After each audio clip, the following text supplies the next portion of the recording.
If you've been wanting to make your lesson slides or your presentations more immersive and interactive, then you're in the right place. I've been making a few videos for using Keynote recently, but earlier I saw a comment on one of my videos asking for tips on animating 3D objects. So today I want to dive into this and show you how to animate 3D objects in Keynote, not just to make your own teaching visuals really unforgettable, but to empower your students to design stunning high-impact presentations of their own. The workflow is really simple. From downloading the 3D image files to adding in the magic move animations, and it only takes a few minutes. I'm using a Mac today, but these mind-blowing effects are still possible on the iPad as well.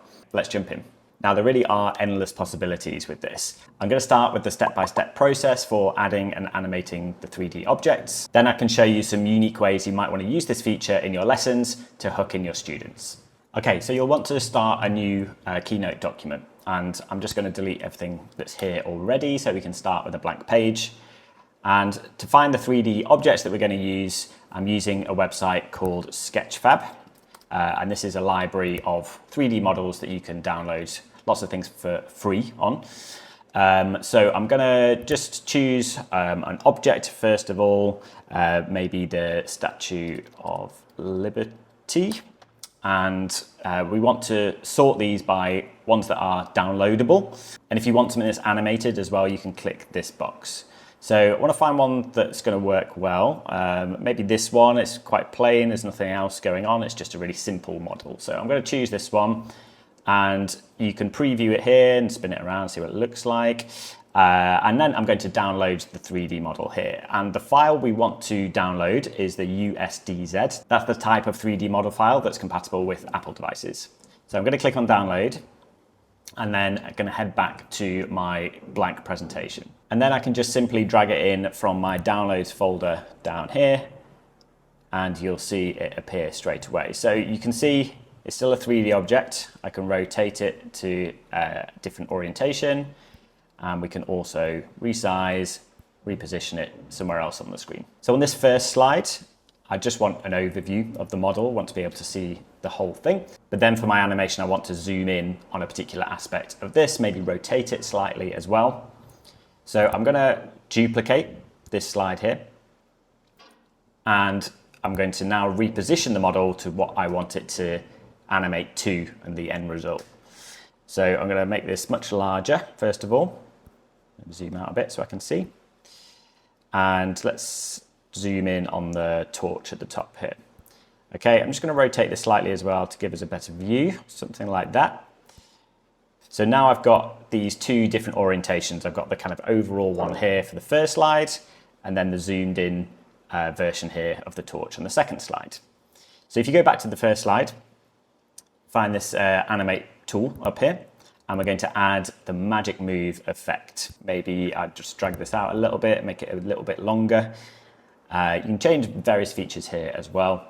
So let's now see what this looks like in full screen when I play the slideshow. So this is the first slide, and as I move to the second one,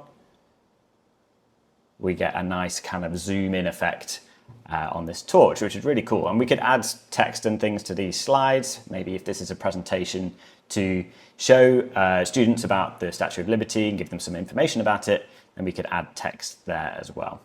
Okay, now let's try one with an animated and moving 3D model as well. So we'll stick with the American theme here, and we'll go with Eagle. And again, I want downloadable. And this time I'm going to select animated too. You'll see some of these models have a $ next to them, which means you need to pay for them, but there are lots of free alternatives. So this one, for example,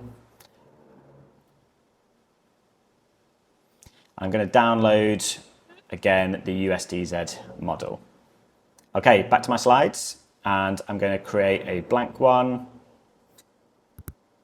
And again, just drag in that download here. Okay, so I'll make it a bit bigger. I'm going to rotate it as well. And if I click this play button, you'll see how it will look when we play it. Maybe I'll drag it down a little bit here. And in case that's not working, you can format the 3D object here to play in slideshow. So when you play it, that animation starts straight away. So again, that's like my overall view of the eagle, and I'm going to duplicate this slide and make a zoomed in one on a particular feature. So let's go right in on the kind of head beak area. And again, I'm going to rotate it a little bit just for that kind of dynamic effect. Maybe something like this. So again, back to the first slide, go to the animation tab, add an effect, magic move, and you'll see that preview there. Let's see it in full screen. All right, nice. I might want to make that second one a little less zoomed in because it does bob up and down a little bit as well. Something like that.